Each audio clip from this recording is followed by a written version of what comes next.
Explosive earnings, but steep valuations in the AI Capex narrative.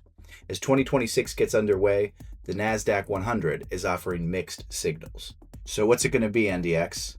A continued melt upward, or a failure to break to new highs following last year's AI euphoria? Hi, I'm Clay Webster for FXStreet.com, and this is my 2026 outlook for the NASDAQ 100. The NASDAQ 100 is an index that holds the 100 largest non-financial stocks listed on the NASDAQ exchange.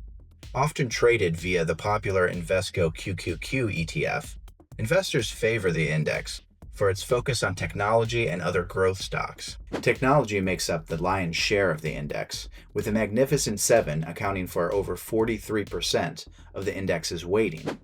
2025 was a tale of two markets for the NASDAQ 100. By April, the index had collapsed under the weight of Trump's tariffs, eventually sending the index down 22% at its lowest extent. But then, Donald Trump tacoed, reversing course, and sending the index on a brisk 7-month rally that resulted in the NASDAQ 100 ending the year above 25,000. While the pace of the rally was strong as investors warmed to the AI trade, the index has failed to mark a new high since October 29th. This is largely due to pronounced worries that the market is trading at valuations too rich for comfort. And that is the primary drawback for investors at this moment.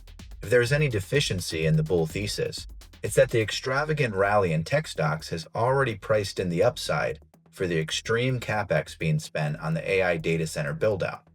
The NASDAQ 100 is currently priced at about 35 times earnings, which is much richer than the average of 27 since 1990. But of course, the bullish case is just the flip side of that PE multiple. Why is the NASDAQ 100 trading at a historically high level? Because earnings growth has been staggeringly strong, impressing Wall Street despite a general malaise in the broader economy. Because the AI buildout isn't showing signs of weakness, and current massive investments in data centers are already scheduled through the end of 2026.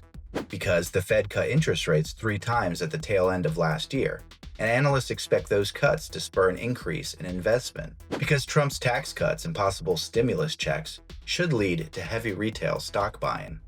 I know what you're thinking. This bull run has to end sometime, right? But my rejoinder would be, why does that sometime have to come this year? Goldman Sachs just raised its US GDP outlook for 2026 above 2%.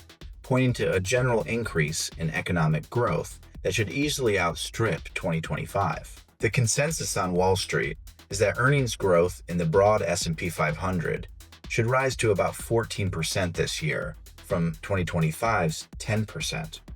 Since much of that growth is in semiconductors and tech stocks and outside the financial sector, the NASDAQ 100 should probably benefit and outperform the S&P 500. One projection puts total AI direct spending at $490 billion in 2026 alone, and NVIDIA expects to see $500 billion in revenue from its multi-year ramp-up in the Vera Rubin AI product suite. The Trump administration is supercharging the data center outlay by offering 100% bonus depreciation for that spending, pretty much making it a no-brainer for hyperscalers. And then there's the Federal Reserve. The central bank cut interest rates by 75 basis points in 2025, and lower interest rates make it easier for businesses to invest. Likewise, lower interest rates should supercharge economic growth and lead to higher equity multiples as U.S. Treasury yields fall. What's more, Trump has already made it known that he doesn't care at all about Fed independence. He's already installed one voting member on the Fed's interest rate setting committee, and by May, he'll be allowed to name a new Fed chair. This all means that interest rates are likely to come down further in the back half of 2026. President Trump's summer 2025 tax cuts are retroactive, which means that most Americans have been paying taxes at the previous higher levels. This means that Americans stand to receive an additional $100 billion in tax refunds this year, on top of the normal distribution. Since so many Americans are receiving unexpectedly higher refunds, it's a good bet that a substantial portion of that $100 billion finds its way into the stock market, resulting in higher share prices. Then there's the cherry on top. It's an election year, and that means politicians appeasing voters. Trump is likely to go forward with tariff-based stimulus checks that will also find their way into the stock market, juicing returns. While it's not a certainty, expect Trump to do everything in his power to make it happen before November's midterm elections. A closer look at the daily NASDAQ 100 chart shows us that the index is in a bit of a holding pattern at present.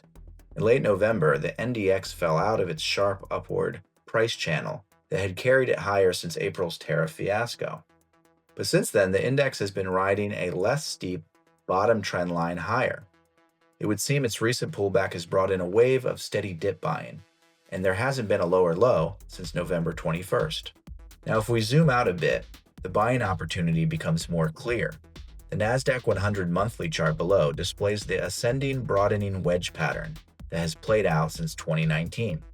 Despite 2025's hefty gains, the NASDAQ 100 is yet to retest the top trend line that it rode for most of 2021. If we are indeed in an AI bubble at all, from a technical standpoint, we need to register a retest at or above 30,000 before the index turns bearish. So it's a good bet that the index rises over 16% at some point this year in order to make that a reality. All in all, strong earnings coupled with the AI Capex narrative, as well as a dovish Fed and likely stimulus coming from the White House, all point to a positive showing for the NASDAQ 100 in 2026.